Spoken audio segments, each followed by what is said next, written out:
At Afribit Kibera, we are all about educating people and giving them knowledge and access to tools that help promote Bitcoin circular economy. People in Kibera are living on $1 a day. They cannot afford to save, but these guys were actually saving. That it was a really beautiful surprise and a behavior change that we had not envisioned it was going to happen as early as we thought.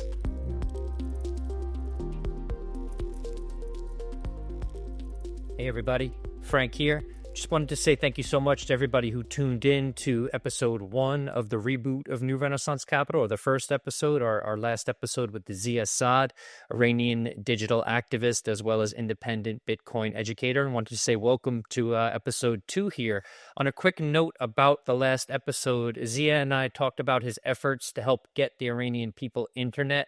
They're currently dealing with an internet blackout because of the regime right now. So one of the ways you can do that is you can send some sats via Lightning to the following address. It's patchybow79 at walletofsatoshi.com. That's PATCHYBOW79 at walletofsatoshi.com. And again, those stats will help to get Iranian people access to the internet. I want to thank also Zia for coming on the show. It was great to kick things off again with him, to kick the show back off with him. He's an absolute legend. The work he does is incredibly important. And if you didn't get a chance to listen to that episode, please check it out. Also, just wanted to give a little bit of background on today's episode. I recorded this episode that you're listening to now with Ronnie Mdawida, who is the co-founder of the Afribit Kibera project. This is a Bitcoin circular economy within a region of Nairobi, Kenya called Kibera, which is an informal settlement, sometimes referred to as a slum, within the city limits of the capital of Kenya, Nairobi. I've been there myself. There's about 600,000 people living in this area. I didn't see all of them, but I was in a smaller region of it where the Afribit project is run out of. And they're doing truly remarkable work. I really can't stress that enough. Ronnie's going to detail that for you in just a moment. One of the things I wanted to highlight, though, is a little bit of a backdrop for this conversation, is that this area is very well known for having tons of different NGOs work in it, just ridiculous amounts almost. And it's interesting. There's so much money going to these NGOs, but the area doesn't necessarily get any better. Afribit has been different, though. It's had a very material impact on the people with whom Ronnie and the team there have been working with, and they've been doing a great job in catalyzing change within each of the individuals that they're working with. Just wanted to put that out there. And also, there were two platforms or apps that were mentioned. I just want to give a little background on them, as we didn't necessarily define them in great detail on the show. The first is Machankura, which is an app that allows people to send Bitcoin without internet reception. You can just use your phone and text text Bitcoin to one another. You can use like a non-smartphone, like the old Nokia phones. You can send Bitcoin over those or over WhatsApp. Truly remarkable technology. Definitely go check it out. That's Machankura. And then also Fedi. Fedi is a super app that lets people send eCash, Bitcoin over Lightning, lets them engage with Nostr, open source AI, all sorts of really cool stuff. So check out Fedi as well. And I'm going to leave it at that. Let's dive into the episode. Before we do, actually, please, if you don't mind, hit the like and subscribe buttons. We're really trying to make this thing something this time around. The first time I did the show, it was more of a hobby. This time we're trying to turn it into something a little bit bigger. If you could help us out in that process, we'd greatly appreciate it. And with that, let me turn it over to the conversation. This is my talk with Ronnie Mdawida, co-founder of the Afribit Kibera project. Welcome back, everybody, to, let's call this episode 2 of season 2 of New Renaissance Capital. I'm here with an incredibly legendary human being, Ronnie Mdawida, one of the organizers and founders of Afribit, which is a circular economy in Kenya, a Bitcoin circular economy in Kenya, in a particular part of Kenya within Nairobi, within the city limits of the capital. called Kibera, and the project is called Afribit Kibera, and it's doing amazing work with residents of Kenya who are, in some cases, unbanked, oftentimes, many who are of lower socioeconomic status. The efforts are also tied to cleaning up the environment in the area. So it's a very holistic project that's having an incredible impact. I'm going to talk about this a little bit more, but I don't want to, I want Ronnie to be able to introduce himself here a bit. So Ronnie, if you don't mind, if you could tell us a bit about yourself and maybe a bit about the Afribit project. Hi, thank you, Frank. Definitely amazing to connect again. I am Ronnie Mdawida, a co-founder at Afribit Kibera. At Afribit Kibera, we are all about educating people and giving them knowledge and access to tools that help promote Bitcoin circular economy. Why Kibera? Kibera is one of the most sidelined or sort of marginalized areas in terms of financial access. The traditional banking system doesn't really cater to the needs of this specific segment, and our focus has been mainly working with what you'd call, quote unquote, the working poor group. This is the garbage collection and the daily vendors who sell vegetables and everything you'll find on the roadsides. Yeah. Appreciate that. So Kibera, to give it a little bit more context, it's the largest informal settlement in Africa. I don't like this. Sometimes people call it a slum, but I don't really like the term. So it's this place that's not really governed by a lot of the formal structures that govern maybe downtown Nairobi, right? There's just not the same amount of garbage collection, for instance, or not the same social services available to many of the residents in Kibera. I saw it myself. I was there to visit. I met Ronnie in person at the end of 2024 after the African Bitcoin conference in Kenya that year. And it's a lot of people living without much means, and Bitcoin, amongst other aspects of what Kibera is doing, is helping some of these people there. So you just mentioned a little bit of the program related to garbage collection and upcycling. Could you touch a little bit about on that and how that's connected to Bitcoin to start? Great. Yeah. So what we are trying to do, and we're still very early on, it is basically to use Bitcoin as a tool of empowerment. But what we are doing is community building and community empowerment. We are not focusing on Bitcoin, just Bitcoin, but Bitcoin can be a powerful tool for this working group. And like you touched, the waste management group, this is one of the pioneer groups that we started with. And it entails everyone. This is guys who have some decent education, guys who have no education at all. And these are guys who would still do their Bitcoin, their garbage collection efforts, even without Bitcoin anyways.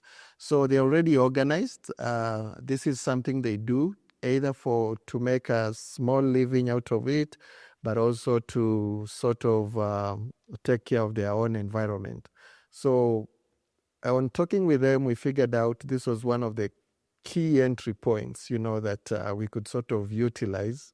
And we started by incentivizing these guys who, they still do their garbage collection anyways, but when they did the garbage collection, we would incentivize them with some sats.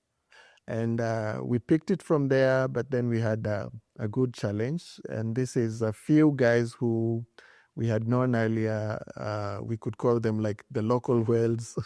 They would come up and just mop up like all the Bitcoin that these guys were paid out to.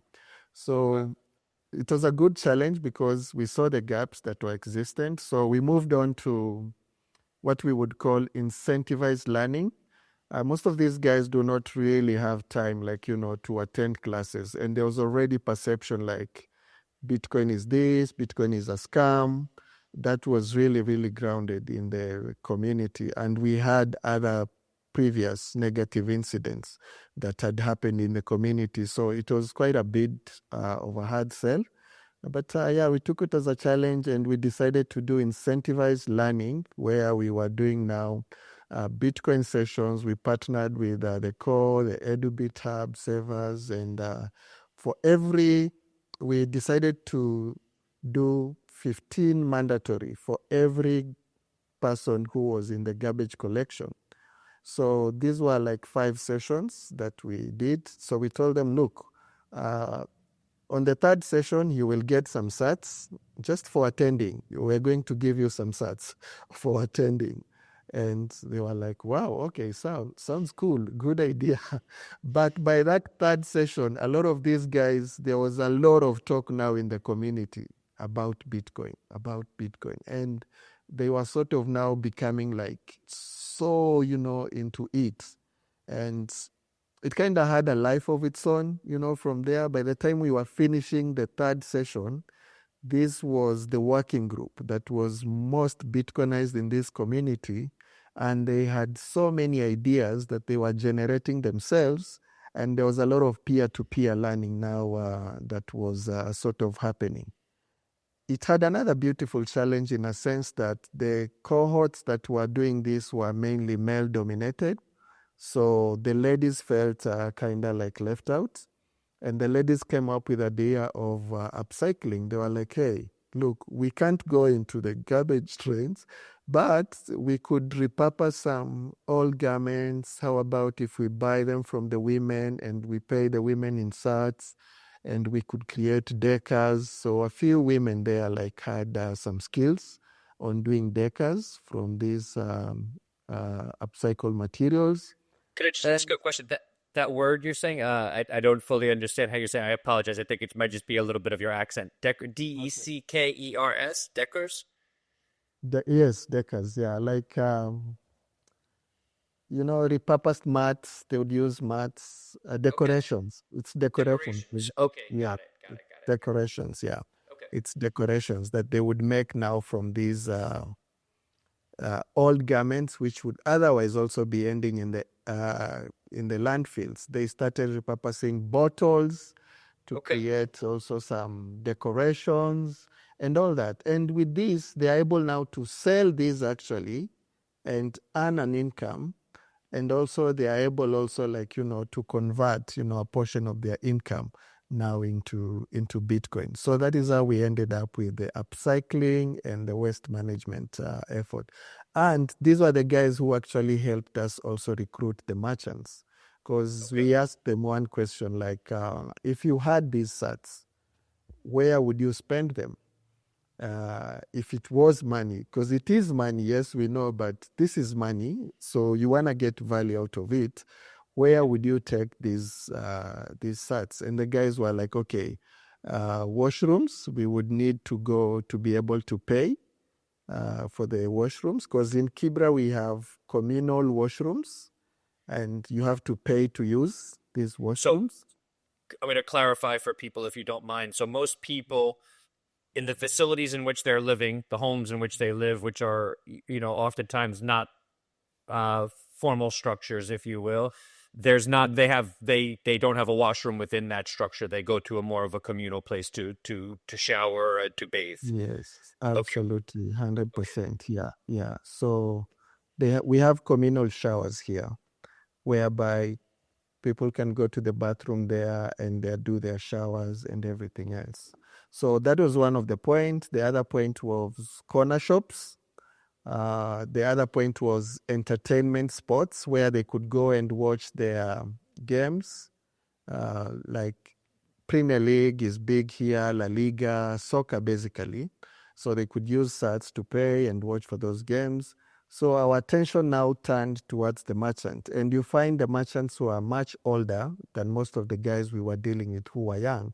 So they were even more skeptical, of accepting Bitcoin.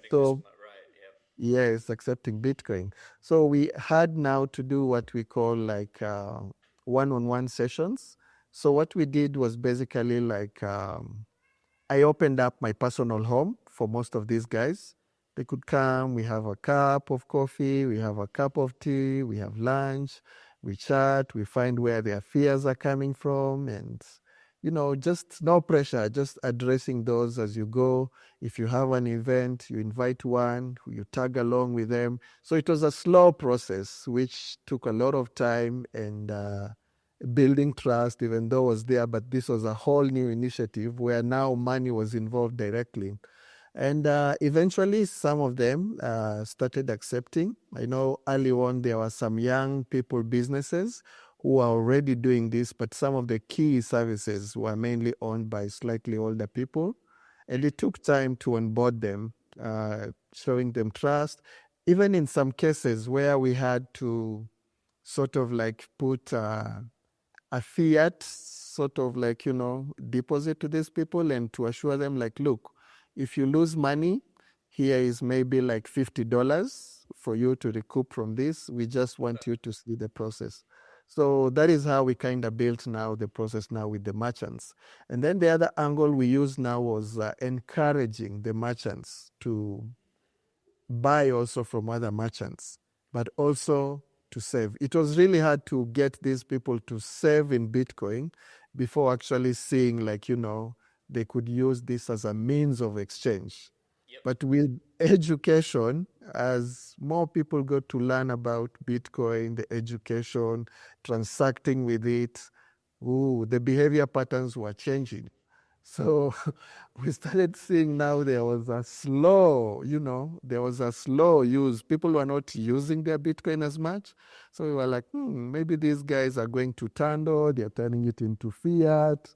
And they're Can I stop for there just for 1 sec? So Tando, for people who don't know, I'm just going to give a shout out to the team, Sabina and Jason. So Tando is an app that I used while I was in Kenya where you could pay from your Lightning wallet, and then via an API, it gets converted into a payment over the M-PESA network, which is the digital mobile money network in Kenya. So just to clarify for those who might not be familiar, definitely check out Tando. Shout out to Tando. It makes it easy for those who don't have maybe a national ID, which we'll get to in a second, or who don't have a mobile money account. Like myself, I wasn't when I was in Kenya. I can't become a part of the M-PESA network because I'm not a Kenyan citizen and I don't have a national ID, but I could still make payments over it via my Lightning wallet, which was very cool. I don't mean to interrupt you, Ronnie. I just wanted to clarify for the audience there. Yeah, sure. It's an amazing tool for sure, especially for onboarding people. So it has been very powerful, like, in sort of like orange peeling people and showing them like, hey, look, this is real money anyway.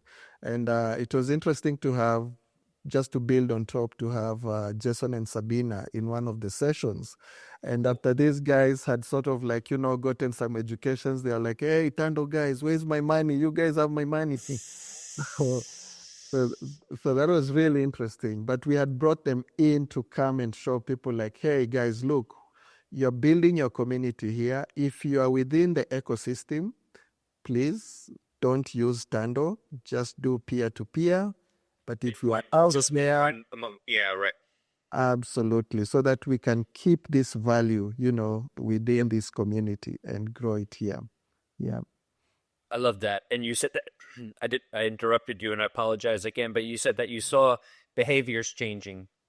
People weren't spending as much, or was it that they were starting to save a little bit more? Maybe they didn't want to spend as frivolously or on certain things because they were realizing, oh, okay, this thing increases in value over time. Was that part of what was causing behaviors to change?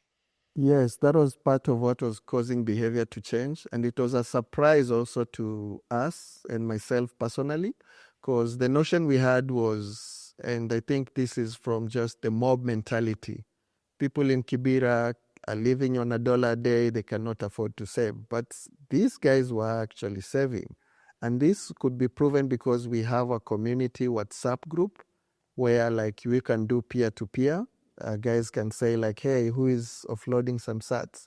And guys would sell the sats to each other. We are sort of like the second layer, Niche, I, and some other guys, whereby if they don't get to buy from anyone, they could come now to us. So we could see that behavior pattern a lot.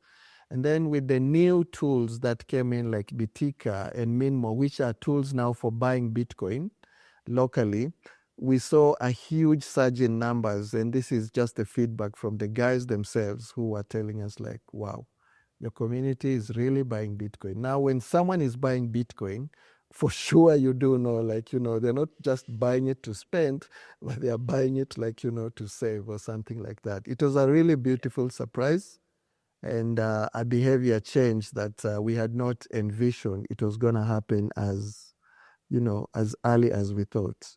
Yeah. Amazing. And it's a testament to the work that you and the likes of Mitch, who you just mentioned, are doing, and Sarah, a bunch of people who I met while I was there. So let's actually rewind a little bit and maybe go to the foundation of Kibera, of what you're doing with Afribit, the work that you had been doing in Kibera before this, and the people who are involved aside from yourself in founding this project. Yeah. So I started engaging in Kibera as a very young man. I'm slightly older now, so I had a lot of friends there, and we had set up a lot of groups. This was mainly after my stay in Canada. When I came back, I was really motivated to do something grassroots. And for me, it was two fronts. My village, where I was born, and the informal settlement, where I had a lot of friends. So in Kibera, we started with reform programs. And most of these guys were actually criminals. And there's even a group called Reform Youth Group, which is led by Moha and some amazing young guys who had serious behavior change, and it has turned around a lot of lives. And for me, these are guys we came back and started working with, and we were working with what we had. We were not structured to apply for any funding. We were not compliant. This was way before Bitcoin, Okay. So we were just doing this. Could I ask what year, just so that the audience, maybe just to give some context? From 2010 to onwards, yeah. Okay. From 2010 onwards. So we were running volunteer programs. We had initiated, there was a lot of interest and curiosity for most visitors who wanted to, come to see Kibera. We looked at it differently. Some people would look at it like, it's exploiting the poor people, but we were like, okay, what value can it bring to the community? So for some of these guys who had gone through the behavior change program and they had structured themselves into what we call community-based organizations, which most of these waste managements are also built on, we started what you would call like tourism, but this was more of experience learning for people who are of curious minds. So you would come visit the slum, but there were 4 different stops whereby you would go. You would visit a home just to learn how people live. You would visit a group that is maybe creating something like the Bonds group, who are doing recycling and making some amazing jewelry. Then you would visit a school. This is to give you an opportunity maybe to support school. And then now you would visit a women group, which was also doing something. Because we couldn't take all these different groups to the visitors who had already been told Kibera is dangerous, they can't do this, they can't do that. So it's an idea that we came up with the young people, and we started some of those projects, which had a huge impact, both in personal lives of these guys. That is, I'm talking about Explore Kibera, Kevin's Kibera Slum Tours, the largest walking slum tour in Kibera by Raleigh and the likes. And it employed a lot of young people who would offer guided tours to people who are curious, to learn, to people who are coming to do research, and also to volunteers, people who felt like maybe, okay, I want to come teach or maybe help a youth group in some skills development or learning. So that is how we looked at it, but it had a very good impact in one of these areas. The other area that we were involved was building sustainable programs that were really grounded, like, in the community. And these were like, let's say a space would be reclaimed, and this place, once it's reclaimed from trash, would set up maybe a greenhouse. This was just to show people, like, look, these places you are trashing and you are seeing is full of waste can actually be a productive area. So for us, it was more of like, a different mindset and alternative thinking. And the other initiative we focused on, there was a lot of people in Kibera who are really, really smart, but then they did not have an opportunity to advance their education or maybe even go to secondary schools and things like that. So we started doing scholarships, and this is where Sarah and her friend from Australia started the Kickstart initiative. To date, they've done over 160 kids all the way through, to the university. They provide school fees, they provide pocket money, and they provide mentorship to these kids. And right now, we are, I think, at the second cycle of some of these guys who are working, and they are back now empowering their community. But all these efforts have to be accompanied by some sort of mentoring, because there's that attitude of, look, if I leave the slums, I don't want to come back here.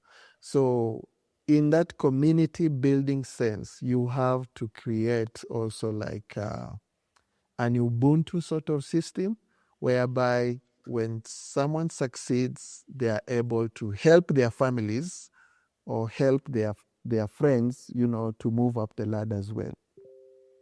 Could you explain, if you don't mind? I mean, in so many words, you did get to explain it. Just technically, what is the Ubuntu system? So this idea that if you succeed on a certain level, that you help others do the same. Yes, so this is how it is in practicality. What we are looking at is Corva is supporting a kid in Kibera, through their high school education. So what we were looking into is how do we 10x your impact? We 10x your impact only if we can add value to this person who is being sponsored. It's not just about sponsoring, sending the money and saying, hey, look, you have sponsorship here, but it's much more than that. It's much more in a sense you have to mentor these people so that you can have a wholesome person at the end of the day, whereby as they finish their studies, they are not only looking of leaving the community. It's very much like Bitcoin, if we bring it right now, where we want to hold it into the community to build value. Yes, we are not holding you to live in Kibera, but we are asking you and we are instilling in you values whereby as you succeed, pull other person with you also ahead. Yes. And we are seeing this is working from the very, very pioneer days that we did. And we hope we can apply this with Bitcoin as well.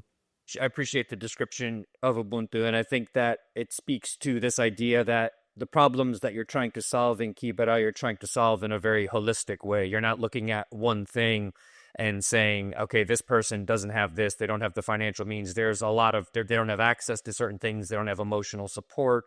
There's a lot of things that go into this, and even the way that you described inviting people to your house, the fiat down payment, saying if this Bitcoin thing fails, we'll give you this $50 back. All those little things add up, because if you just say, hey, Bitcoin is great, and people don't really have an understanding of it, maybe, I don't know, the price in fiat terms drops and then they forget about it, or they don't use it and then they forget about it. There has to be some sort of sustained effort, and not only around Bitcoin, but with any human being. They need support. They need people behind them, pushing them to, not pushing them, but, just there to support them. And I think that that's a big part of the work, not only that you're doing now with Afribit, but that you have been doing since, I guess, pre-2010.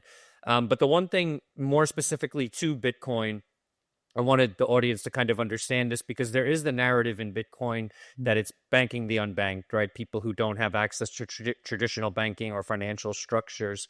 And in the case of, let's say you're a refugee living in this area of Kenya, in Kibera, you're not, from my understanding, you're not allowed to have a national ID. And without a national ID, you cannot create an M-PESA account. So you really can't be a part of this digital economy, this digital payment network that most people use in Kenya. So Bitcoin actually does fill this gap of giving people a digital money to use when the traditional system does not provide that for them. Do I have that clear? I just want to make sure I'm getting that correct.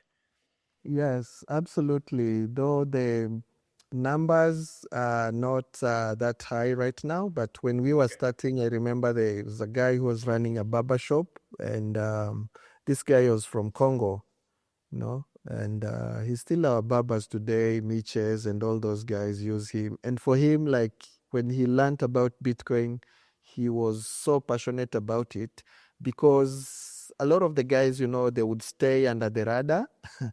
Under the radar in a sense that they don't want to attract any attention. But he was like, hey, I didn't know I could use this. And he could apply, like even with the Tando and all these other platforms. So it was a game changer for him in a sense that he was looking at it like, he could receive money and he could also like, uh, send money back home in terms of like remittances.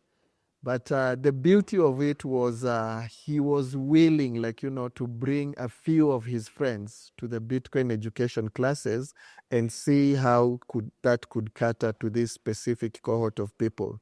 And it's not only that, there are other guys who losing identity cards in Kibera is very normal because a lot of those guys, they are in and out, in and out. And I would point to a specific group which we actually onboarded way later. It's called the Golden Heart Youth Group.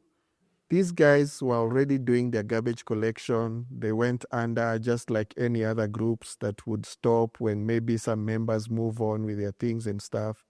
And what happened to this group was they had saved some of their money in a bank. But then they were dormant for quite some time and their account was deactivated. Then someone came and said like, hey, look, if you guys organize yourself, we can give you some funding. And that is why you find so many groups in Kibera have bank accounts. It's because people like me and you would go and say like, look, if you guys organize yourself, make a group, create a group, we will give you some funding. What you need is a bank account, this and that. So they would do everything to get a bank account. But what does that entail? It charges them fees, recurring fees, which they can't really keep up with. So that's why the accounts run dormant. Anyway, back to the Golden Heart Group. These guys were dormant for some time. And what happened is they wanted now to come back again to business, and they were told, okay, you need to reactivate your group.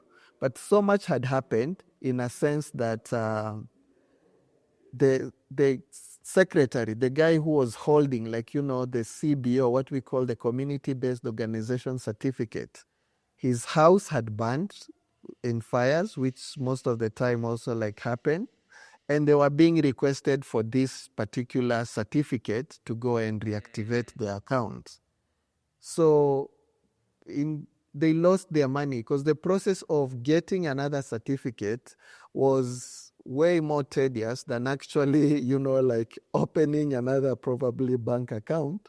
So they lost that 4,000. So for them, they were like, for us, Bitcoin is a plug because it's permissionless. We don't need anyone's permission, like, to save our money. We can save our money in clan or, in multi-spend and be accountable and with our own selves. And they are doing that to date. They are doing that to date because in all the scenarios, all the people who have told them open a bank account, they have never ever come back, like, to fund them or anything like that. So it's been a leakage of value, like over time for the minimal resources, like, that they hold. But so that is another angle of documentation. If you're talking about some of these guys' documentation. Apart from the immigrants, which are scattered around the Kibera area, the area we are working in, yes, there are some, but a few. Okay. But there is a fair number of other groups which are also disenfranchised because they don't meet what you would call the standards or the threshold, like to hold a bank account. Yeah. Understood. Appreciate that. So yeah, I just wanted to highlight that one particular thing that Bitcoin very specifically does solve. Another thing to highlight, and we've touched on this a little bit, but to maybe go into greater detail, Afribit has what's called a 7-pillar plan. So there's just many pillars to sort of helping people in the community to achieve success and to be sovereign and just obviously just get to a better have a better lot in life. What's some of the other work that you're doing in the community? I know some of it hasn't yet, the whole plan has not been put into motion yet, but what have you gotten started with, and what do you plan to also do in the community outside of even Bitcoin? So something that we are working on right now and is we see as a priority is what we are calling like a business accelerator. And with the help of a few guys, and a shout out also, of course, to Robert Kirubi, has been very instrumental after his retirement, and he's helping us build some of these initiatives. Is yeah, you find there's a lot of leakage in these communities. So I'll give you an example for the border guys. These border guys, What does that mean? motorbike, I know some. motorbike, motorbike riders. These are the guys who would carry you from point A. Those are very common in Africa and very common in Kenya. So one of the things that was happening was these riders, they do peer-to-peer education. Just, I have a bike, I teach Corva how to ride. He starts riding, he starts getting a few rides here and there to earn some few money. But we knew that was dangerous and that was not good. So what we started doing was we sat with these guys and asked them like, hey, look, how can we make this better for you guys?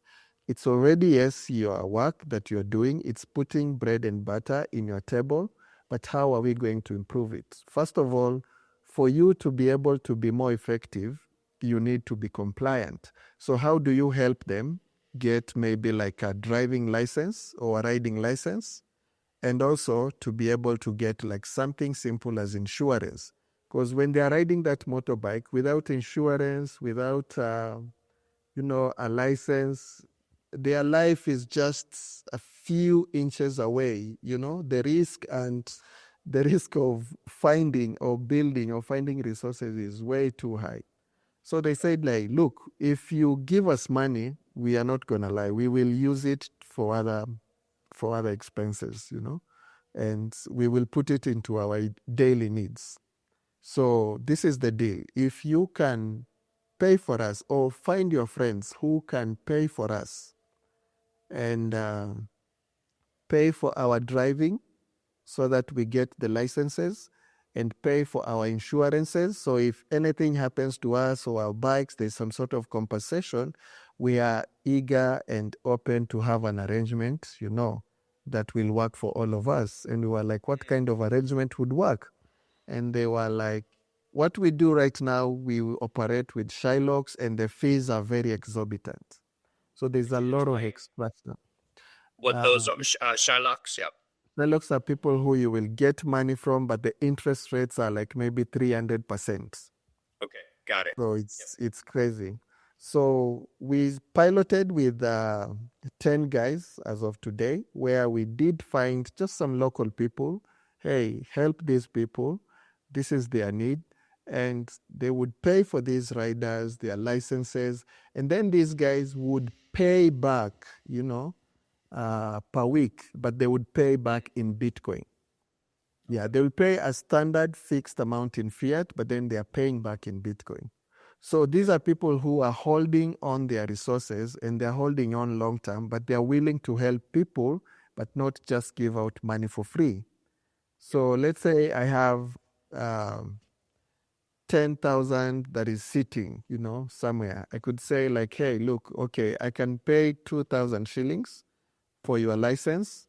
Give me back in Bitcoin. Every week, you can give me an equivalent of 500 Kenya shillings, but in Bitcoin. You have to change it into Bitcoin and send me into Bitcoin. But that has a double impact. These guys are starting to see like, why am I paying Ronnie back in Bitcoin and not in Kenya shilling?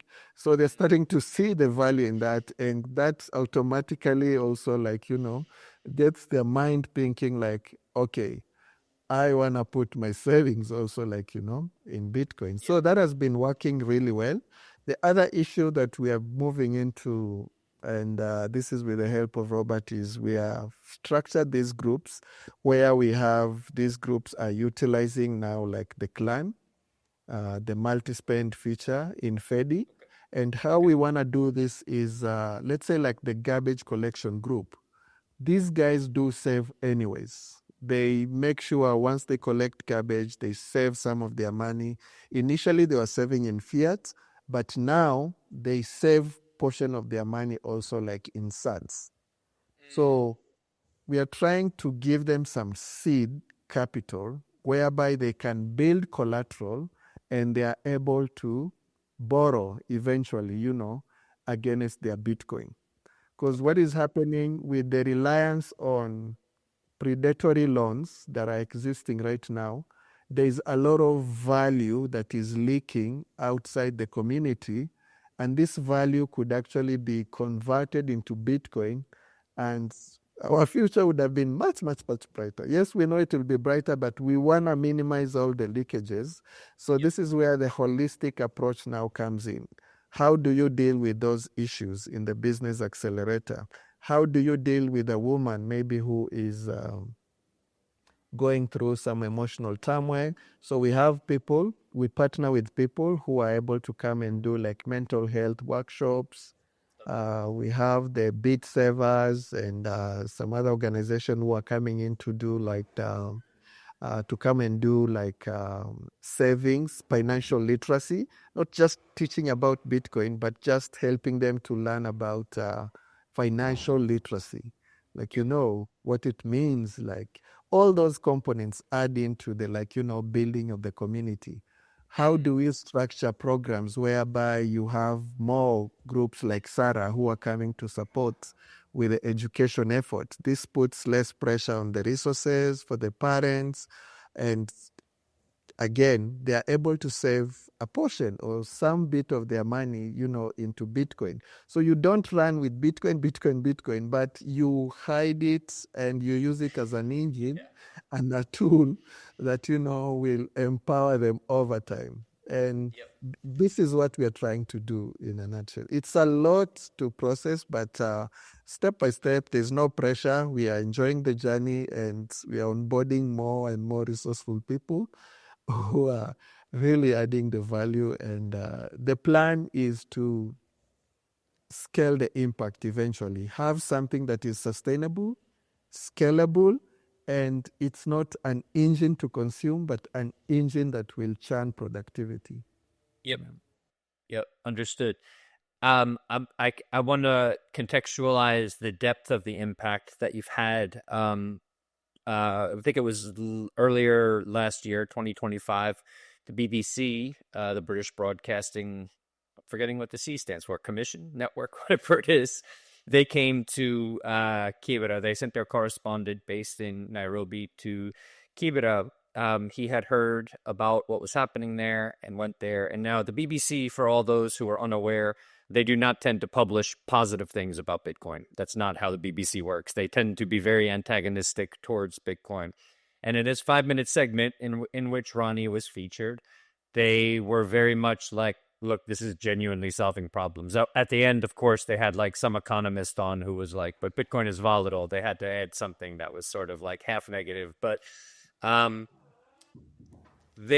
impact, it made me happy to see that even an organization that tends to write anything possible, anything they can that's negative about Bitcoin, they do it, but they saw what was happening on the ground and they did report on it in I think a very appropriate way. I don't want to say positive, I say appropriate because it's very, very positive what's happening on the ground, so they sort of captured that. I wanted to get a little behind the scenes on that though. When that reporter came and that correspondent came, what were those interactions like? Was he skeptical at first, or was he excited about it? What was the process of teaching him about what you were doing like? So it was really interesting because we are not very big on interviews. Like I had shared with you, we really enjoyed working behind the scenes. And all this Afribit Kibera initiative, actually you are the source who kind of, gave us a lot of attention after you did the Forbes article. And So for the people, let me just for some people, after I visited in 2024, early 2025, I wrote a piece for Forbes on what I saw. after interviewing Ronnie and some other people involved and seeing it with my own two eyes. I wrote a piece, and I think Ronnie, you mentioned you sent me an email saying, we're getting more attention because of this, and I could even see, I think it's the most read piece I've ever written for Forbes. So I was happy to see that it brought that sort of attention. I'm always a little bit nervous because sometimes too much attention in some ways can be a bad thing, but I think it seems to have been a good thing overall. It's brought positive attention to the project, it seems like.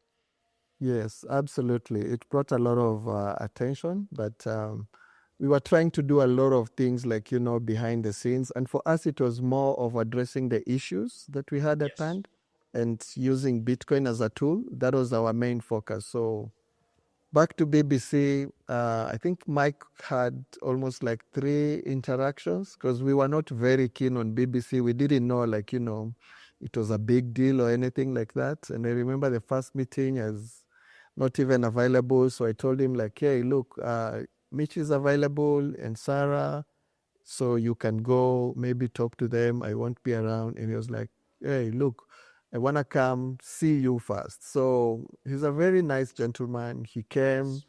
He actually visited me at the house, and he came and we were like, okay, the challenge we have is a lot of people want to write about Bitcoin, but then they really don't understand what is really happening. So he came back to the site again. He saw some of the things. He met some of the members of the community on what was happening. We invited him to one of the Bitcoin and conferences that was happening. And he showed up and he even made contacts there. So we literally plugged him in, got him a wallet, and sent him some resources to keep studying. And we were like, we can also link you up with Corva and you can learn more about contributing. But ever since, we've gotten a lot of journalists who have come and we were like, okay, you guys need to get a one-on-one class, on some of these things, because you would have a very good impact if you can know how to message this. It's not just about Bitcoin, it's a tool. And they come back and they live with stories and they're like, okay, we want to come back. So there was a lot of back and forth with Mike. And we did it, I think, after the 4th session. And we were under no pressure. And we have really tried to run away from interviews and publicity, but it kind of keeps catching up. Because even when, for example, there was a time some AP guys were coming, and I was like, Mitch, you'll need to do these interviews. Only to see Mitch showing up with those guys at home. And I was like, dude, what's happening? No, and we're like, no. But it's like, no, so our home also was turned sort of like, into a studio, like, the guys would come, set up their cameras, and, oh, we are coming to talk to you as an expert. And we're like, no, no, no, no, I'm not an expert. If you're coming to talk to me as Ronnie, that's fine. But I'm not an expert in these issues. So we've had a lot of that, but a lot of them have been pleasant. We take our time. We are not very desperate about media and attention. So we're just trying to build a community and try and do the little that we can do, for the community. I think you underestimate, the not only your own power and how much of an, but the impact that you've had and the impact that the organization is having. And for anyone who is listening to this that might eventually one day travel to Kenya, to Nairobi, I highly recommend that you visit to see it for yourself, because there are very few people out there who are doing this work that Ronnie's doing. And in a second, I want to talk about some of the challenges, because you make it seem very easy, though I know it is also very challenging on many levels. But this whole promise of Bitcoin was that, at first it would be adopted by people who need it most. And that's people who that can't pay these bank account fees. That's people who have been historically financially disenfranchised. And again, I just want to reiterate that, adoption in these places, Bitcoin itself doesn't flow into their view and then magically sort of teach them how to use it. It takes people like Ronnie who are dedicated, and to also not only, again, teach them about this, but to do things like bring in mental health professionals to deal with people who are struggling with other things. The approach has to be holistic. And the thing with when you're meeting a need when you're meeting needs for people where needs are very great, challenges can be overwhelming. Sometimes there's probably always a lack of resources. I don't want to say always a lack. That sounds like that, but I would imagine you could always, there's more help it would be beneficial to help what you're doing. So I'm curious to hear, you make all this sound easy. You're incredibly humble. You're an incredibly good natured human being. But day in, day out, a lot of what you're doing, there's a lot of weight to it. There's a lot to carry sometimes for people. And just simply being there for people emotionally in and of itself can be really trying. And then the other thing that people often don't discuss with Bitcoin, in terms of the challenges, is that you're talking about one of the most sensitive topics in the world, money, right? You're talking about people's money, and whether or not that money retains value and provides them some sort of hope for the future, right? There's so much that goes into that. So even in moments like this, we've seen Bitcoin's price, at least in US dollars, drop almost 50% from its recent highs. Everybody maybe who over the years before that were watching it go up, now they maybe watch it go down a little bit in fiat terms, and they say, hey, Ronnie, like, what did you get me into here? What's happening? I don't know if they're saying that or not. I'm sure you teach them about the volatility, but there are many challenges that come with this. And oftentimes the hardest part is that it's kind of thankless when everything is going well. People say thank you, but but then also when things don't go well, they're like, hey, what happened? And then you're the bad guy all of a sudden. It's a really difficult role to play. And I'm not putting anyone in the community down. I'm not saying they do that, but judging by the way you're laughing, I'm sure you've experienced some of this. So I want you to maybe talk a little bit about, if you don't mind, some of the challenges and then how you address them. Because ideally, some people listening to this might be thinking about how they can have a bit more of a community impact.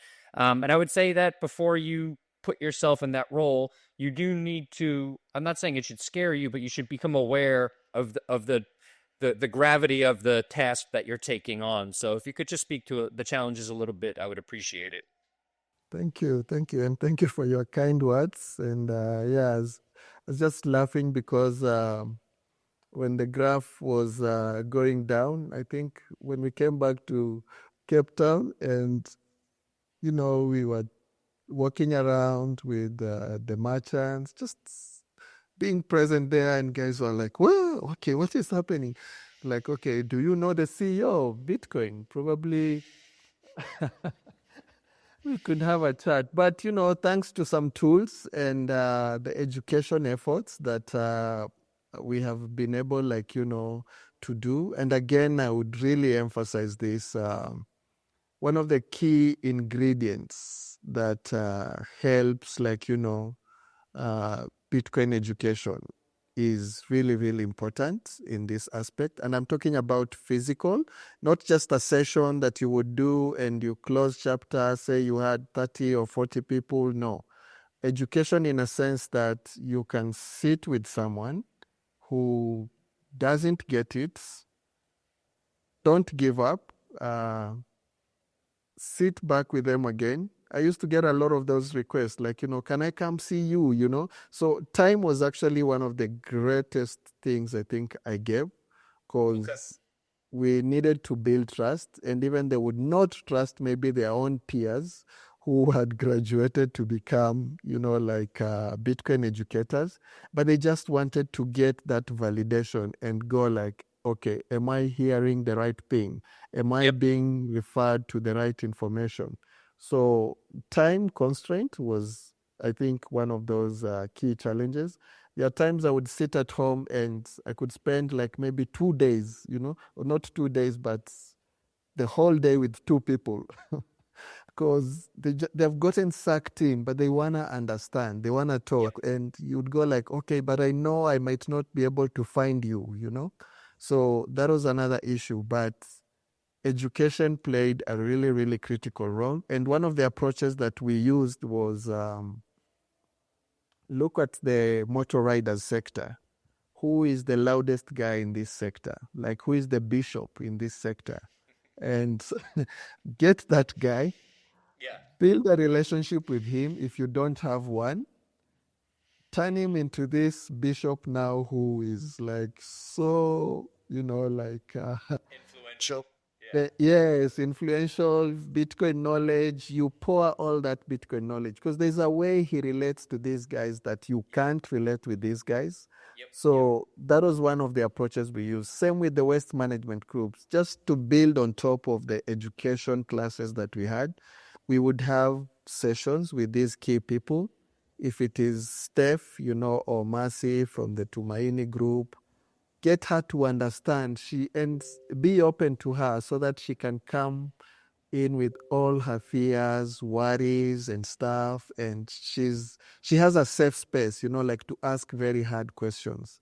And some of these questions are like, how do I get to explain to people that I have onboarded now that Bitcoin is going down? And it shows you the gaps that are present, like in the education maybe that we have done. So we figured out like, okay, where do we need to put more effort? How do we build more nodes or human nodes for that matter, or ambassadors? There's a lot of excitement, but then how do we manage that? Because you have everyone. The pressure sometimes is you have everyone now wanting like, hey, these are the car wash guys. You know what? We want this session of education. We want this. And you have to plan that. And sometimes you are limited on resources because maybe you depend on Trezor but they have organized themselves already into a group. So you need a few sats to go and onboard them, show them this is how it works.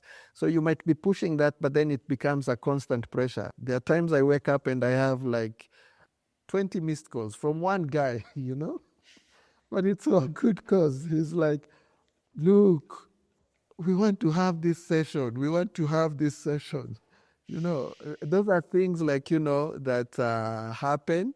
They are very enthusiastic young people who are building on top. We have this lady, she's called Susanna. She's building something called Sats for Safari. She's so passionate into Bitcoin. She's not from the immediate village that we are working on, but she's been coming to the village to learn. She's been coming to my place to learn. And she's like, okay, I'm building a website. Connect me with Brindon, who is doing Gorilla Sats, connect me with this person who is doing this. So there is that energy. And then it scales even across where you will have now, like we are having to do like more of a mentorship role. Now, not just along Kibera, but this has broadened now into so many other places in Kenya where people are looking up to you. Can you come visit? Can you come see us? So there's that constant pressure. And then now with Haman and CBAF, for those who don't know, CBAF is like Circular Bitcoin African Fund, because we help Haman with managing some of those 43 projects across Africa. Just so people know too, Herman is the founder of the Bitcoin Akazi program, one of the people that runs that program. Yes. So there are projects that we are helping him that have been supported by Bitcoin Beach, sort of peer-to-peer learning, facilitating engagement and all that. So you find now these roles sort of like scale to the whole continental level. And that can be really, really like, taxing as well. And so they can take like, a lot of time. But back to communal challenges, it's mainly issues to deal with it was infrastructure where now we are working. Our biggest issue was internet, reliable internet. Let me say reliable internet, because we have a lot of internet hotspots, but reliable, affordable internet. That was an issue. And even with Manchankura, a lot of these guys still need to go online, some of those things, like we are trying to push like Nostar, they need to be online for them to be able to access those. So this is an area now we are working with Fedi, which not only pushes like, the internet backend, but also helps like to push for adoption in a sense that the Okay, I just want to clarify. You just said they're pushing for the internet on the back end. I don't know that everybody is totally familiar with what you're saying. Could you explain how Fedi is helping to push for internet?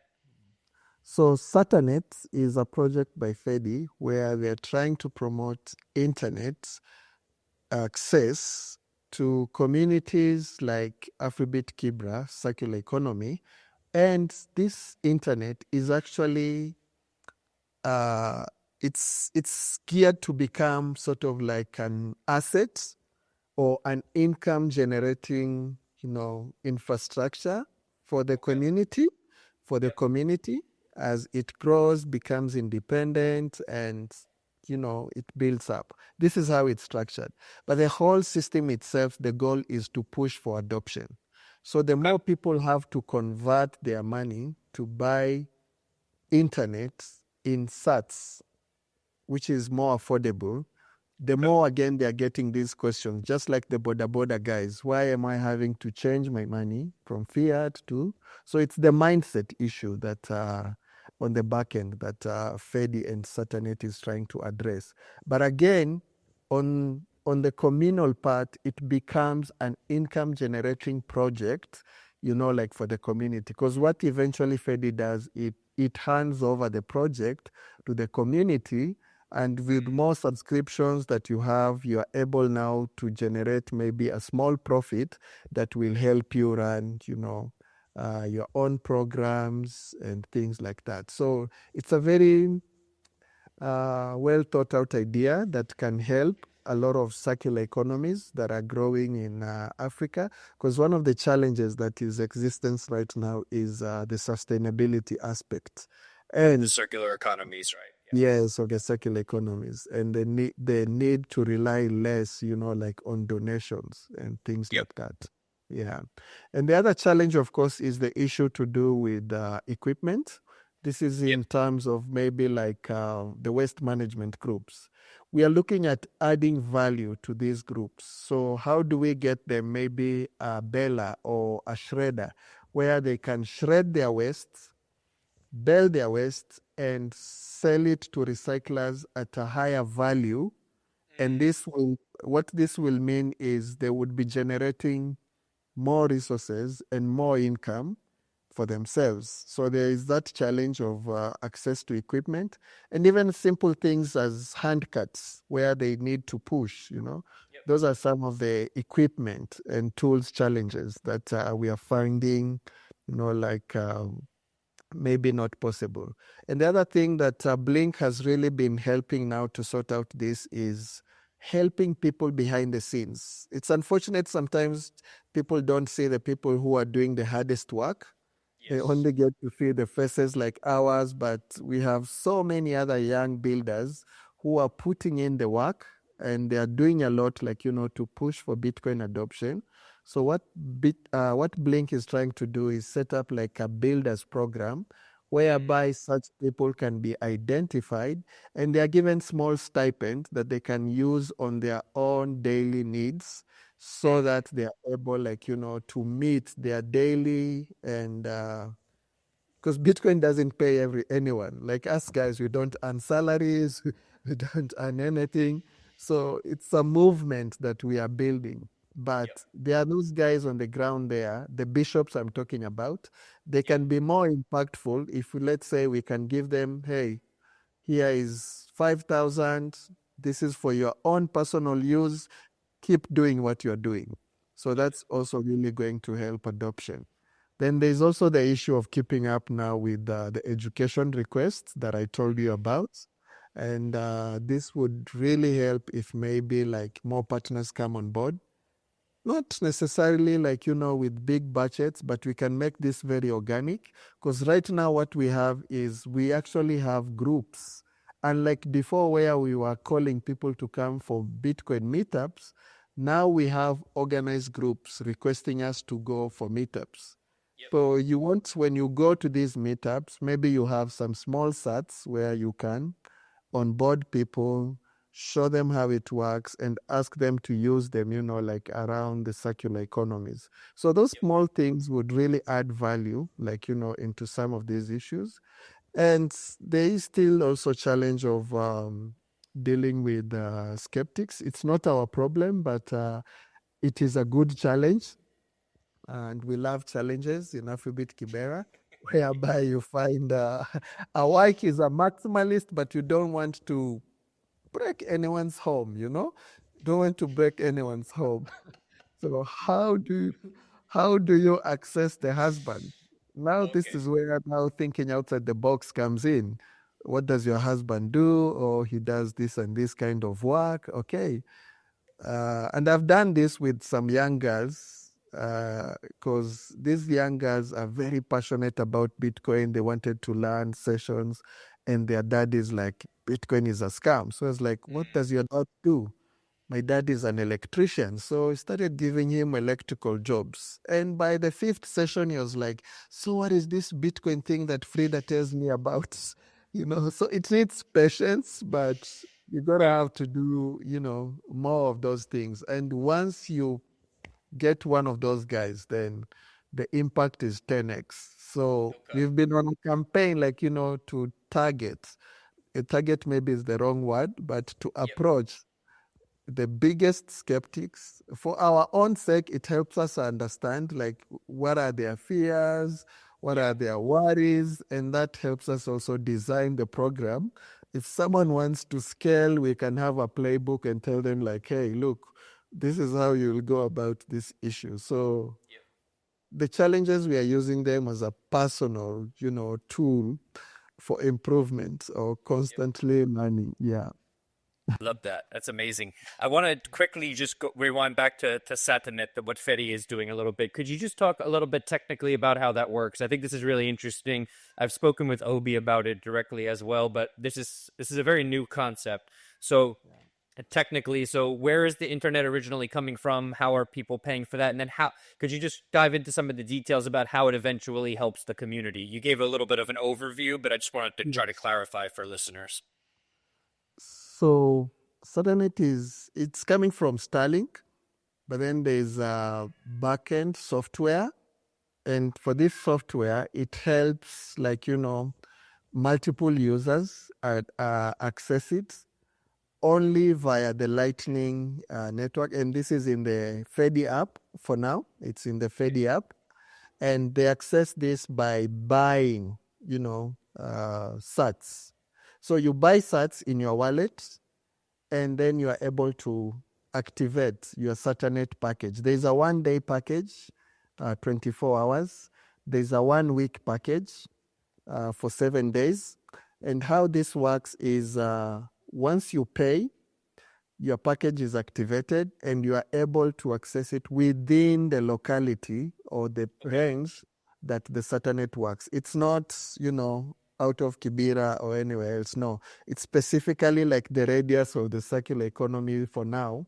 And it's still very much in the early stages. So we are learning a lot of things. Yesterday, we were actually with Obi on the ground, learning about some of the gaps that are existing. But the whole thing is also envisioned to be an income generator for a circular economy, in a sense that as you gain more users and more people get to start using SateNet, of course, we have to make it reliable, we have to make it fast, we have to make it affordable. We envision a situation whereby it can sort of become a tool that will also be injecting some money, like, for Afribit. And we don't have to rely on, donations, or we can rely less on donations and use some of that for our own operational costs, and maybe get a few people like the activators or the educators, get some stipends for their efforts, and push the movement forward. So it's something that's going to be very, very sustainable once it rolls out and it works out. So we have this beautiful challenge of making sure it works and succeeds in Kibra, so that it can be scaled into other places. But it is basically Starlink with a backend of SateNet, whereby it can be broadcasted now to as many users as possible who are within the locality, but you only get to access it if you pay, using sats. And it is much cheaper than the other available internet solutions. And we also want it to be much faster, or the connectivity to be much faster.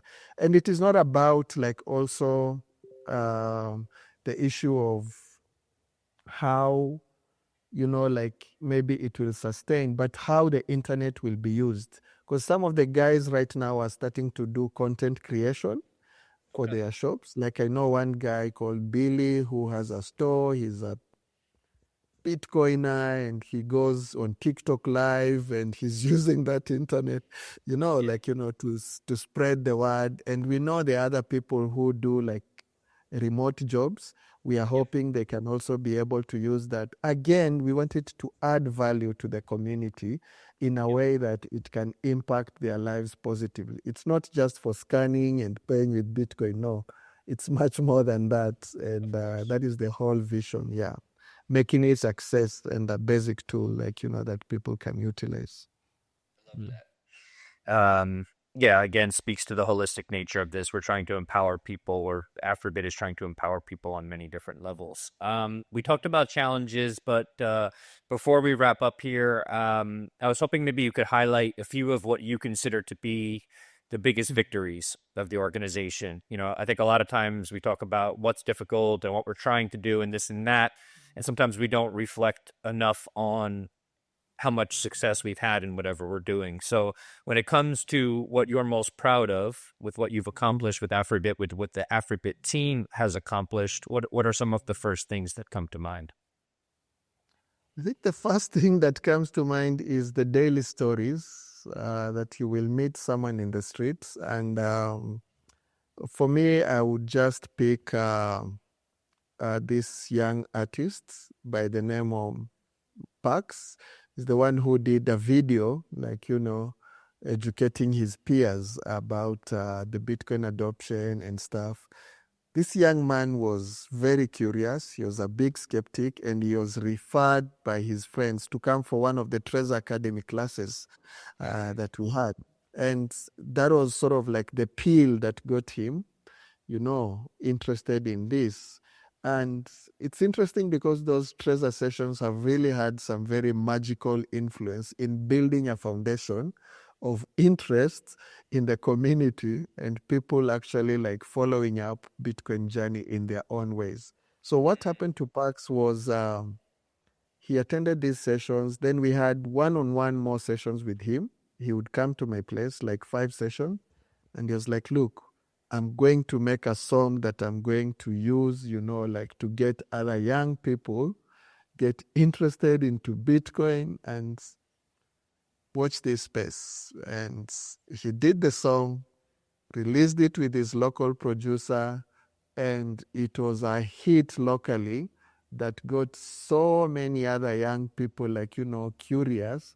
They created their own group, and he started educating those guys now on his Yeah. own terms, in their own language again, on how they could apply their knowledge. And he's a very big on saving. He's those guys who, before he would buy his sats and even delete his Blink wallet because he had not gone to the other on-chain wallets because the fees were very high.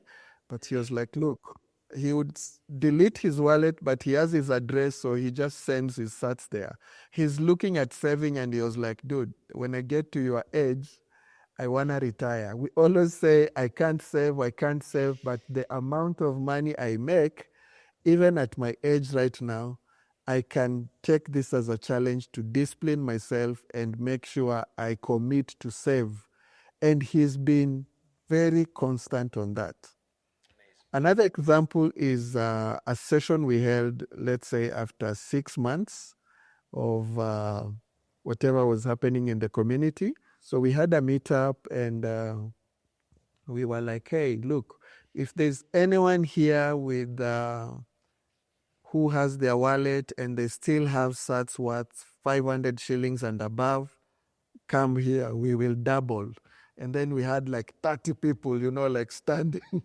And the room had only like 40 people because we knew no, maybe these guys are not saving, something like that. And all these guys were standing up and they were very proudly, yes, as much as we can say it's a secret not to show your balance, but they were very proud of it.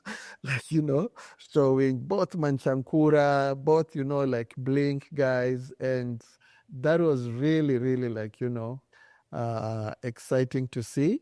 And the other beautiful moment, there are so many, I could take many, and is now the other young guys who sort of started developing tools. I'm talking about Eddie and another guy called Martin, who are looking into making low cost, like, point of sales. Uh, One of the things that we are working on right now with them is the pool table is very big in Kibra. And we were like, hey, a lot of guys play pool. How do we get to build a pool table that guys can pay with Lightning invoice? And they are already working on that, They've figured everything out. And the solutions are so local and so grassroots. And you find there are people who are building on top, So our role now comes back now like into guidance and telling people like, okay, this is fine. You will learn a few lessons here. Here is Frank. He can guide you on writing articles. Here is, maybe Haman. He can give you some insights on this and this. So that networking effect, and it's breaking the barriers also in terms of self-confidence. And Mitch was telling me he feels very confident now. He can actually, being in that Bitcoin space has actually helped him as a person to develop, like personally. And we are getting a lot of that feedback from people who now feel they are more empowered, that they have this knowledge. And there's a lady who is a merchant who was telling me she never knew what money was. Now she's really understanding money. So it was interesting because she was like, look, if I hold this 100 shillings in my hand, I cannot see its graph like, dropping. I cannot see its graph dropping. And like Bitcoin, where like we are comparing with this. So for me, that was really interesting to come from what you would call, such an ordinary person. And people are not hyped or excited about the graph. They're not talking about the graph. They're not talking about charts or maybe being billionaires and stuff. They are looking at a rail where, like, it means, oh, Bitcoin, lightning to lightning, zero transaction fees. For me, it's a win.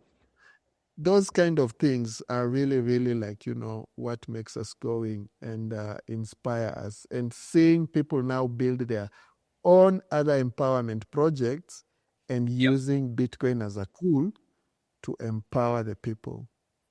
Yeah. You have tears in my eyes, Ronnie, and I have nothing but admiration for what you do. And it's funny, as I'm listening to this, I recently stepped down from my job, what I was doing in the White House, and I had this feeling of I'd be there and I'm giving coverage to this person that gets all the coverage in the whole world, Donald Trump, right? He's constantly on TV and everything else, and while I'm there in all these moments, I'm just thinking to myself, I'm like, this is the last person who needs my attention. There are so many people out there who have these beautiful stories, who are doing amazing work. And just this conversation alone, having it with you, reminded me of why I chose to step away from that. So I want to thank you for the inspiration that you've been, not only to the people in Kibera, but in my life, for making me remember why I got into Bitcoin, why Bitcoin is important, and also why Bitcoin itself, by itself, in and of itself, is not the solution, but why it's a catalyst that can change communities if we continue to work together, educate one another, support one another, emotionally support one another. And what you're doing is something that I hope this conversation between us continues. I hope to be back to see you in Kibera, hopefully in the near future. And the world, Africa will remember you. The world will remember you for the work that you've done. And more than anything, just immediately forget about history books. The people there, I know you've had a tremendous impact on them, and that impact will only ripple and become exponential over time. So thank you from the bottom of my heart for what you do, and thank you for being my second guest here at the reboot of the podcast. Wow. Thank you so much, Frank, for your kind words. You do a lot of amazing work. We are very proud of you, and we cannot wait to have you back here again. It's, platforms like this that will get the message home. It's platforms like yours and people like you who would give that person who is yearning and eager, like, to learn and travel to our worlds, be able to experience this. And you having been on the ground and having kept constant touch with us, we truly appreciate that, and we are super grateful. And yeah, thank you for the amazing work that you're doing, man. Thank you. It means a lot coming from you, Ronnie. Appreciate it. We will keep this conversation going. To everybody out there listening, if you're inspired, as Ronnie just said, consider that trip to Kenya, consider that trip to Kibera to see it for yourself. Thank you, on behalf of the podcast for listening. And then we will have Ronnie back on, hopefully in the near future, to get an update on what's happening. But in the meantime, we'll be back in about a week or so with Umiti Undawar, who with the first female Bitcoin core contributor, or the first person who identified as a female or came out as a female. We'll be talking about Bitcoin and mental health next time we do this. But anyway, Ronnie, thank you so much for being on, and we will talk soon, my friend. Take it easy, everybody. Pretty remarkable stuff, no? As I mentioned at the beginning, Ronnie is an absolute legend. The whole team at Afribit Kibera, they're all absolute legends, and the work that they're doing on the ground there is truly inspiring. Be sure to go on to socials. I believe they're on Instagram, X, Noster. Go check out what they're doing. Go follow what they're doing. Any support you could give them, send them a zap on Noster, would sure help amplify them, retweet, all that good stuff. Make sure to do that. And also, if you wouldn't mind, please like and subscribe to the podcast on whatever platform you're listening or watching on. We would sincerely appreciate it. And we thank you for your time and attention. And we'll be back next week. Take it easy, everybody.